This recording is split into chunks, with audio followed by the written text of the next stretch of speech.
Fala pessoal, tudo bem? Aqui é o professor Eric Alves para mais um vídeo do nosso curso de Direito Administrativo.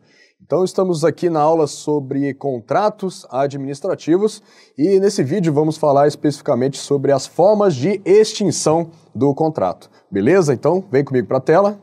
Tá aí o assunto de hoje, extinção dos contratos administrativos, nosso curso de Direito Administrativo. Pessoal, dentre as formas de extinção dos contratos administrativos, podemos destacar aqui essa primeira, que o contrato administrativo ele pode se extinguir naturalmente. Naturalmente, como que ocorre isso?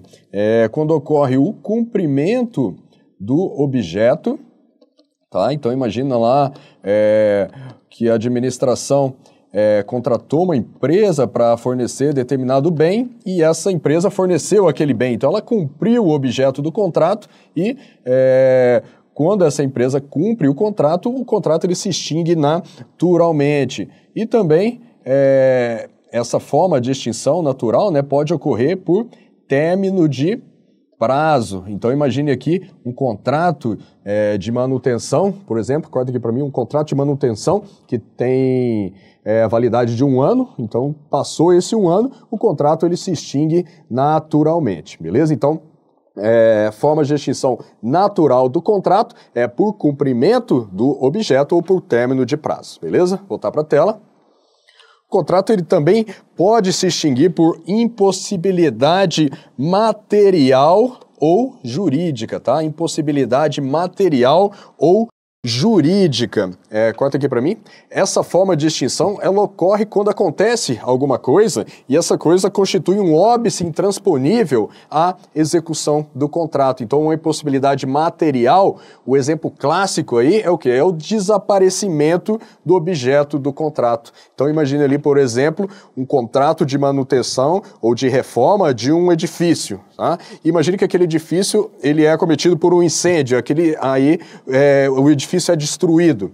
Então, aquele contrato que tinha por objeto a reforma daquele edifício, ele será extinto. Por quê? Por uma impossibilidade material. O objeto do contrato, ele simplesmente desapareceu. E também pode ocorrer uma impossibilidade jurídica. Impossibilidade jurídica, o exemplo clássico é o quê? É o falecimento ou a falência do contratado. Então imagina lá que a administração ela contratou determinada empresa para fornecer bens para a administração e essa empresa entrou em falência. Então a empresa ela não é mais capaz de fornecer aqueles bens para a administração. Isso é uma impossibilidade jurídica. Outro exemplo, a administração ela contrata um profissional, por exemplo, um advogado, para emitir um parecer, o contrato até por inexigibilidade de licitação, e aquele advogado ele vem a falecer, tá? Então, quando essa pessoa, o contratado, ela falece, caracteriza uma impossibilidade jurídica que leva à extinção do contrato. Beleza? Voltar para a tela. Além dessas duas formas, né, de extinção do contrato, temos outras duas, que é a anulação e a rescisão, tá? Essas duas formas, anulação e rescisão, são as mais aí exploradas em prova, então vamos detalhar um pouco mais. Iniciar aí com a anulação. A anulação, ela ocorre em caso de ilegalidade, tá? É o mesmo que ocorre lá com a extinção de atos administrativos, tá? A anulação ocorre em razão de ilegalidade. Agora corta aqui para mim. O detalhe, pessoal, é que essa ilegalidade que leva à anulação do contrato, ela incide aonde? Na formalização do contrato, tá? Então, alguma cláusula que está lá no contrato, que está contra a lei, por exemplo, o contrato ele prevê alguma forma de garantia que não está prevista lá na lei de licitações, ou foi feito um contrato verbal fora das hipóteses permitidas na lei de licitações, tá? Então, vícios de forma no contrato, é isso que caracteriza a ilegalidade. Outra situação que caracteriza a ilegalidade que leva à anulação é algum vício no procedimento que levou à formação do contrato, no procedimento licitatório. Então, se houver algum vício lá na licitação, essa ilegalidade, esse vício na licitação também leva à nulidade do próprio contrato. Tá? Eu estou ressaltando isso por quê? Porque a anulação ela não ocorre por algum problema na execução do contrato, tá? Se houver algum problema na execução do contrato, isso é causa de rescisão e não de anulação. A anulação, ela ocorre apenas se houver algum vício de forma, na formalização do contrato, ou algum vício no procedimento licitatório que levou à assinatura daquele contrato. Beleza? Voltar para a tela. A anulação ela pode ser realizada pela própria administração no exercício aí do seu poder de autotutela ou pelo poder judiciário. Lembrando que a administração ela pode agir de ofício ou quando provocada. Por outro lado, o poder judiciário ele só pode anular um contrato se for provocado, beleza? Então, da mesma forma que ocorre lá nos atos administrativos. Também aqui, outra semelhança lá com os atos administrativos é que a anulação ela produz efeitos ex tunc, ou seja, efeitos retroativos, tá? Efeitos passados. A anulação ela impede os efeitos jurídicos que corta aqui para mim, ela impede os efeitos jurídicos que o contrato ele iria produzir a partir daquele momento e também ela desconstitui todos aqueles efeitos passados que o contrato já gerou, beleza? Então, a anulação produz efeitos retroativos, efeitos ex tunc. Vou voltar para a tela. Aqui uma frase que tem lá no artigo 49, parágrafo 2º da Lei de Licitações, que é importante vocês saberem, que a nulidade do procedimento licitatório, ela induz a do contrato, tá? A nulidade do procedimento licitatório, ela induz a do contrato. Então, se for verificado alguma ilegalidade lá no procedimento licitatório, por exemplo, foi utilizada a modalidade indevida ou mesmo não foi feita a licitação quando deveria ter sido feito, essa nulidade, ela induz a do contrato. Então, se foi firmado um contrato a partir de um procedimento licitatório ilegal, com vício, o contrato daí decorrente ele também será ilegal e deverá ser anulado. A administração ela deve indenizar o contratado pelo que houver executado e por outros prejuízos regularmente comprovados, exceto se este tiver contribuído para a ilegalidade, tá? Então, se a administração ela for anular o contrato, ela deve verificar lá as etapas, os custos que o contratado ele já incorreu e deverá indenizá-lo, tá? Essa expressão aqui, pessoal, por outros prejuízos regularmente comprovados, a lei ela diz que abrange os chamados danos emergentes, tá?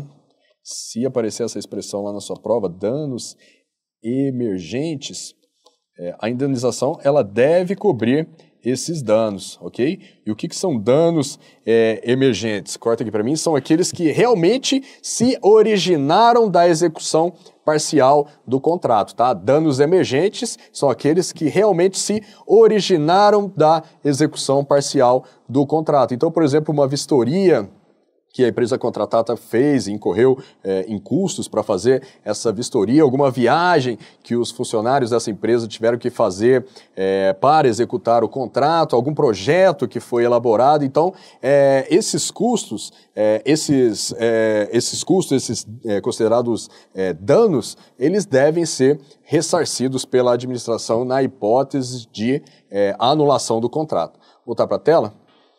Mas a lei, pessoal, ela não abrange os chamados lucros cessantes, tá? Não abrange os chamados lucros cessantes, que são aqueles...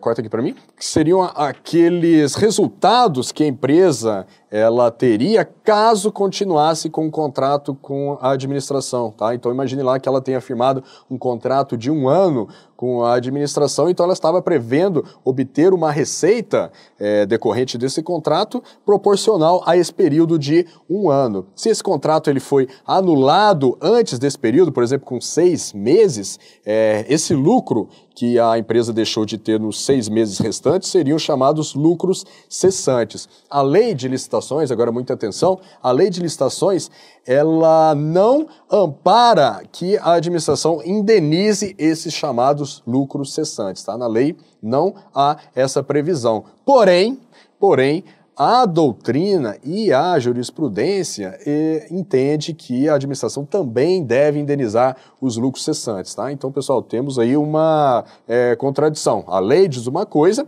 mas a doutrina e a jurisprudência, ao interpretar essa lei, considera que abrange, sim, os lucros cessantes. Então, muita atenção com esse tipo de questão na prova. Verifica lá se está pedindo de acordo com a lei, ou de acordo com a doutrina, ou com a jurisprudência, ok? Voltar para a tela. Falar agora a respeito da rescisão.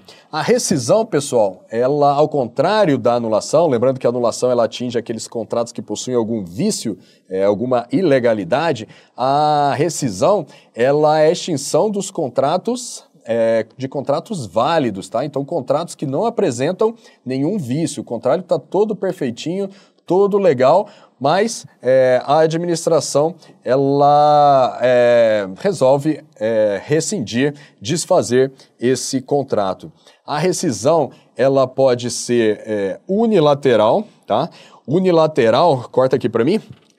A rescisão unilateral, ela constitui uma cláusula exorbitante. Então, lembra lá daquele assunto, cláusula exorbitante. É uma prerrogativa da administração que ela tem perante o contratado. A rescisão unilateral, ela pode ser decretada pela administração em 3 hipóteses. Por inadimplência do contratado, tá? Então, o contratado, ele descumpriu alguma cláusula do contrato, tá? Então, por exemplo, o contratado ele fez uma terceirização, uma subcontratação que não estava prevista no edital nem no contrato, tá? Então ele está descumprindo o contrato, isso é causa de rescisão, não é causa de anulação, é causa de rescisão, beleza? Então a rescisão unilateral, a primeira hipótese, por inadimplência do contratado, a segunda, por razões de interesse público, tá? Então a administração, por razões de conveniência e oportunidade, a fins de melhor atender o interesse público, ela pode unilateralmente rescindir o contrato. Mas a lei, ela estabelece uma espécie de proteção ao contratado para evitar alguma forma de arbitrariedade pela administração. Para que a administração rescinda o contrato por razões de interesse público, esse interesse público ele deve ser notório, amplamente conhecido, ele deve ser motivado, ele deve ser declarado pela administração, tá? Então a administração, ela deve tomar esses cuidados para fazer a rescisão unilateral por razões de interesse público.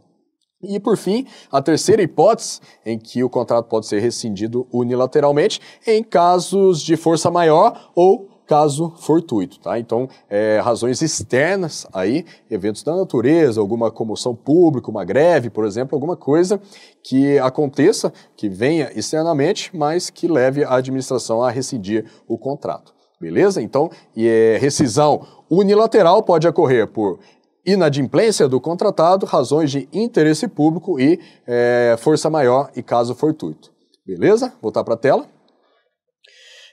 Outra hipótese de rescisão é a chamada rescisão amigável, tá? Então, a rescisão amigável, corta aqui para mim, como o próprio nome já diz, ela ocorre por acordo entre as partes, tá? Acordo entre a administração e o contratado. Geralmente, a rescisão amigável ela ocorre quando a administração, e não o contratado, quando a administração ela descumpre alguma parte sua lá no contrato. No próximo slide, vamos ver em que situações pode ser feita a rescisão amigável. O importante aqui agora é saber o quê? Que ela ocorre por acordo entre as partes, então tanto o contratado como a administração devem concordar em efetuar a rescisão do contrato e, muita atenção agora, a lei ela impõe que a rescisão amigável ela só pode ser feita desde que haja conveniência para a administração. Então, muita atenção, se cair isso na prova, veja lá se contém essa condição.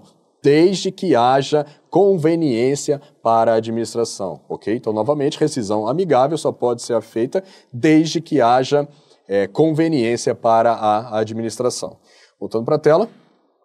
A outra forma de rescisão é a rescisão judicial, tá? Então, rescisão judicial, ela é decretada aqui pelo Poder Judiciário, como o próprio nome já diz, ela é decretada pelo Judiciário e em que caso ela ocorre? Quando a rescisão amigável, ela não é possível, tá? Então, a administração e o contratado não entraram num acordo para promover a rescisão amigável e aí, no caso, o contratado, porque esse tipo de rescisão ocorre quando há algum descumprimento por parte da administração, então o contratado, ele não tendo êxito na rescisão amigável, ele não conseguindo a concordância da administração para promover a rescisão amigável, o contratado vai lá, entra com uma ação no judiciário para que o judiciário ele decrete a rescisão judicial do contrato, ok?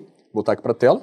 Tá? Então, rescisão pode ser unilateral, amigável e judicial. Outro ponto importante aqui destacar é que a rescisão ela produz efeitos ex nunc, ou seja, efeitos prospectivos, efeitos não retroativos, efeitos para o futuro.